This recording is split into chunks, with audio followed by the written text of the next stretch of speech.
Greetings everyone wherever you are watching from. Please carefully listen to the incoming recap live accounts of Mr. Peter Obi during the hearings as a candidate who knows how to make Nigeria to work again should he reclaims his mandate. He has made his hearings before the sitting President Buhari and boldly said to him they have failed the hope of Nigerians. Watch.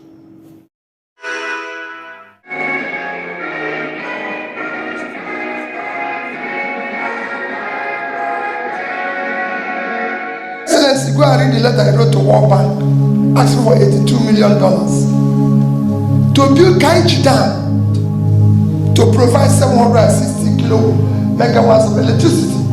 And he wrote it clear. I'm applying for this loan strictly to borrow for this investment to spur growth, economic growth for my country. That was 58 years ago. That facility is still standing. What he borrowed $82 million. We now owe $120 billion without anything to show for it because we consumed it. It was consumption. There's nothing wrong with borrowing. Every country of the world borrows. No country. Every country of the world borrows. America is the biggest economy. They are owing over 100% of their GDP. The second biggest economy is China. They are owing about 60% of their GDP. The third one is Japan. Japan is owing 230% of their GDP. It can go on and show you. Even Netherlands that had the highest sovereign wealth fund of 1.4 trillion, Your Excellency is owing 50% of their GDP. So everybody borrows.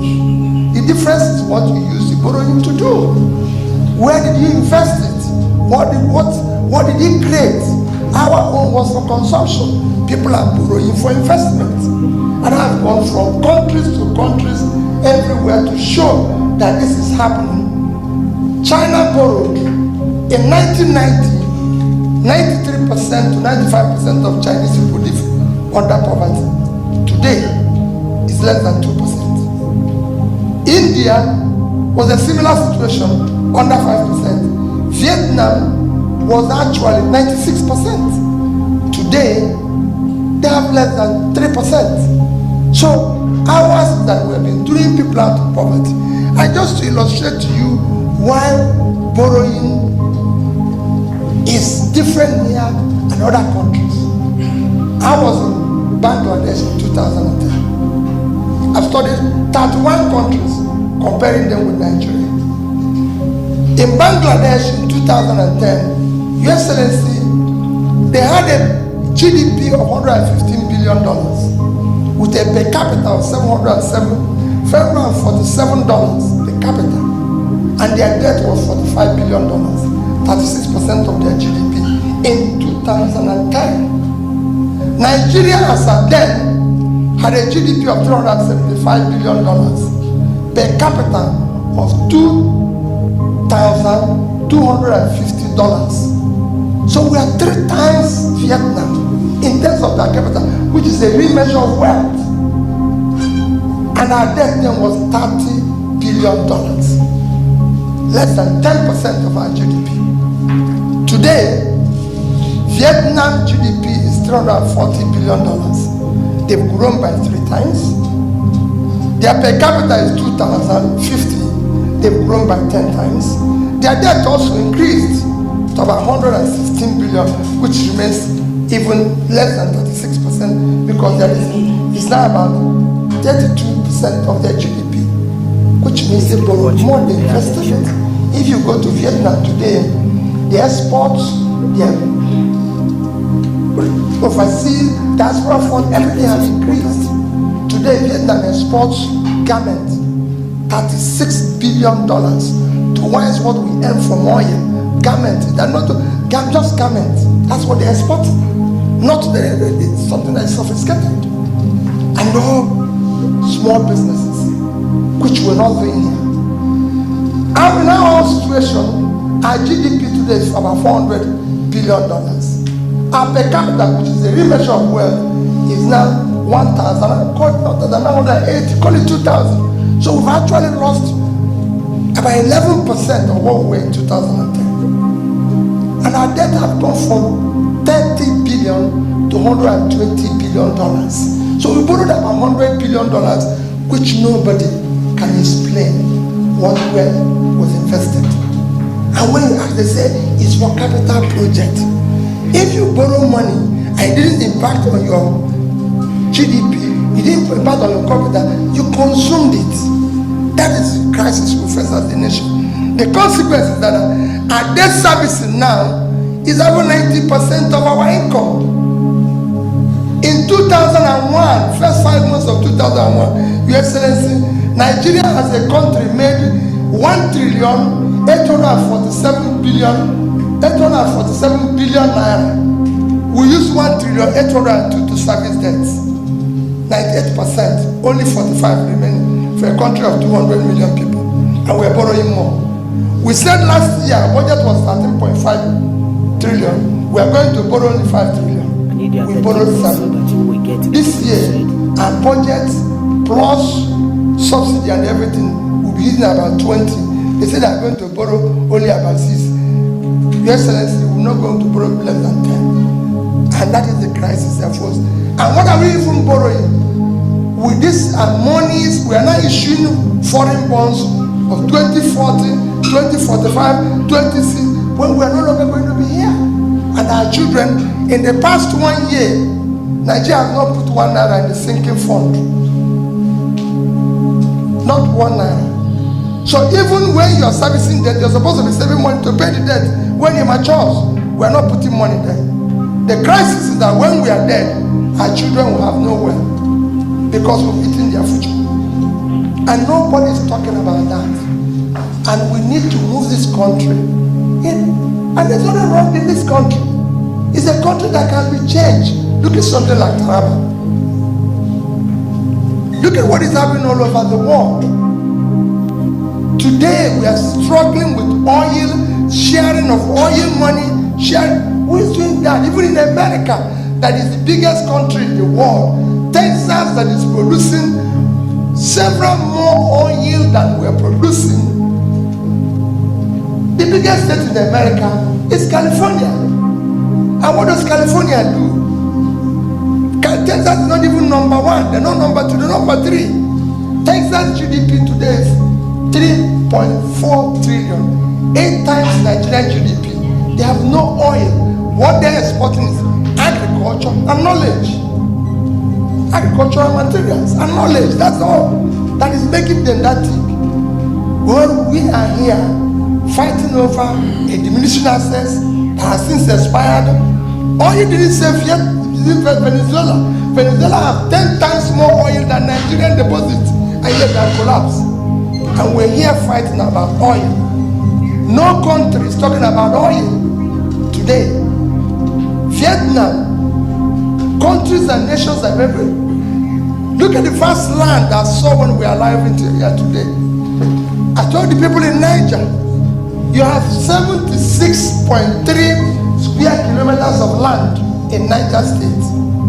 Your Excellency, they can't feed themselves. They can't feed Nigeria. They don't export anything.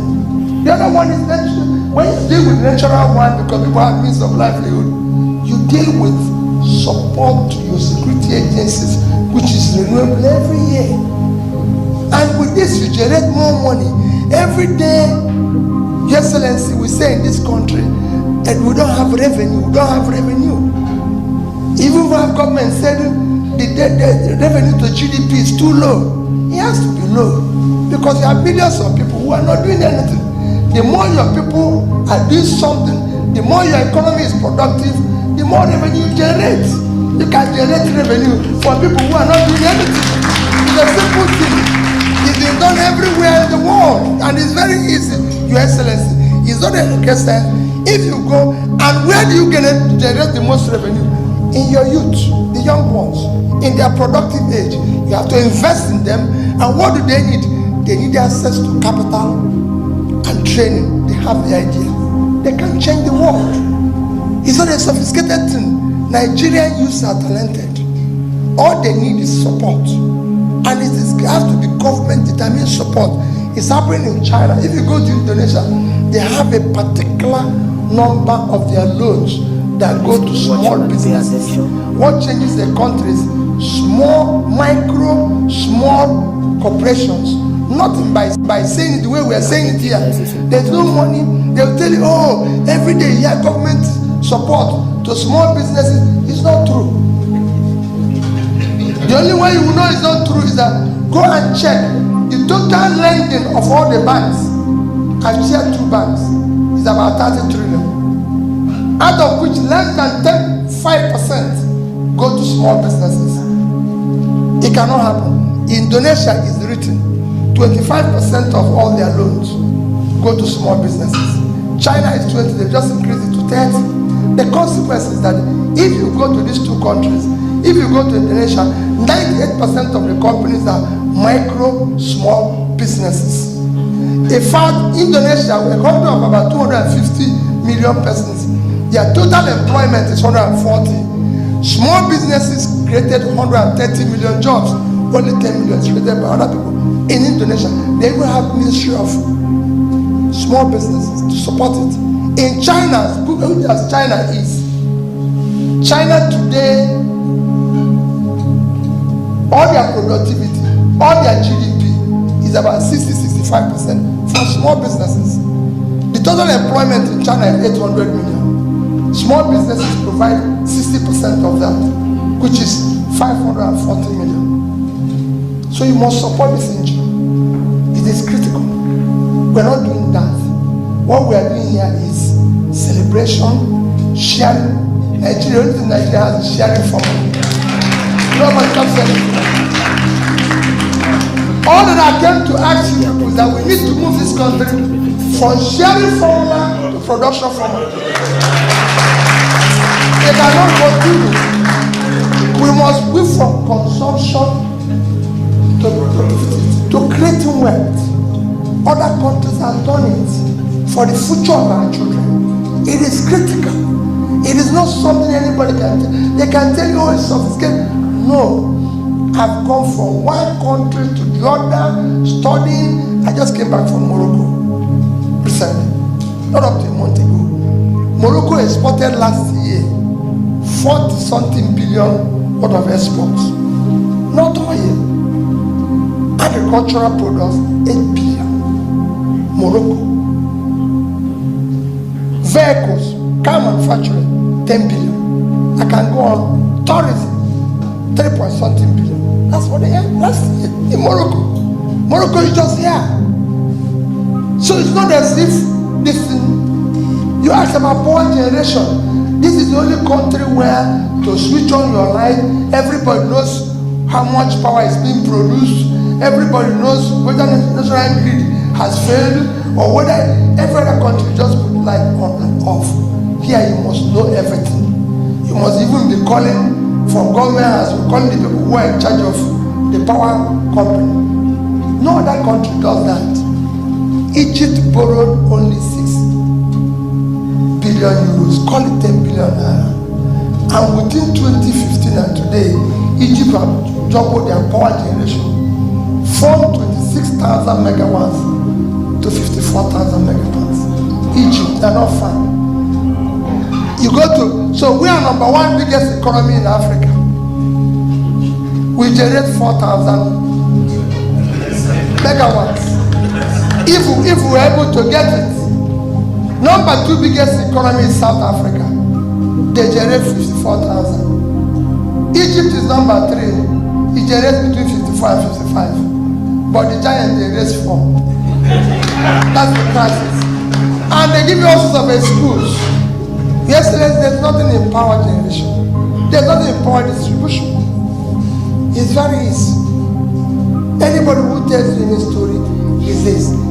Excellency, let me conclude because he's introduced me. I was governor of the state. My dear people, today God has given you position where you are in authority, where you are delegates. You won't be there forever. Your Excellency is the governor. He will not be governor forever. I tell people that when I was in office. His greatest achievement, you might not know, is not in building infrastructure. And I tell people that is in ensuring the civility and order and peace in the state. He's going to leave office and go to his house and stay because they are not surrounded themselves with enemies. When you're this post, it's a very difficult post. I've heard it. Because everybody you meet will tell you are doing well. How will anybody tell you you're doing well? They will tell you the truth when you leave.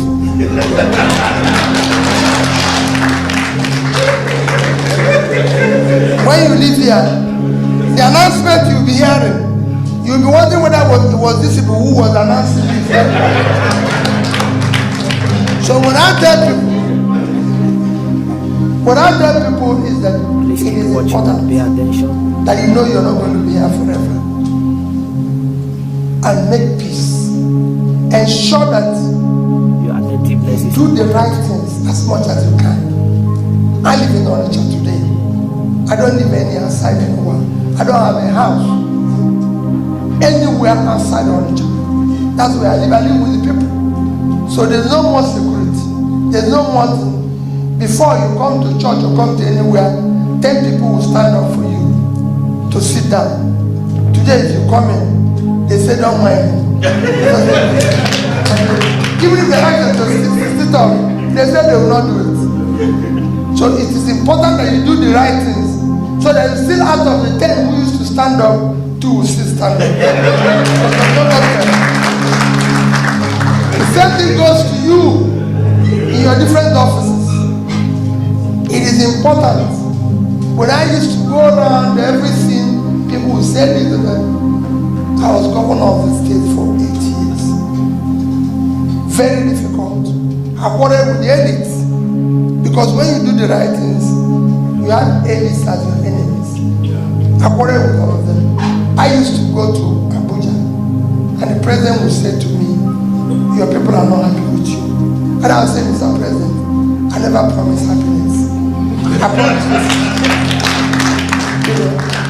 promised to shut down the cost of governance in order to fiscal, in order to make things work. With that, we moved our education from number 1, from number 26 to number 1. Because that's what I promised. Every senior prefect of secondary school have my phone number. I speak to them, but I don't speak to the elites because they are part of the confusion. And they will tell you everything. I used to go to Abuja where the president's wife would quarrel with me and said, you're the only governor with that office of facility. And I said to her, listen, my wife never campaigned. Nobody voted her. 2 of us are too close. Since we signed to be one in our marriage, he's part of me.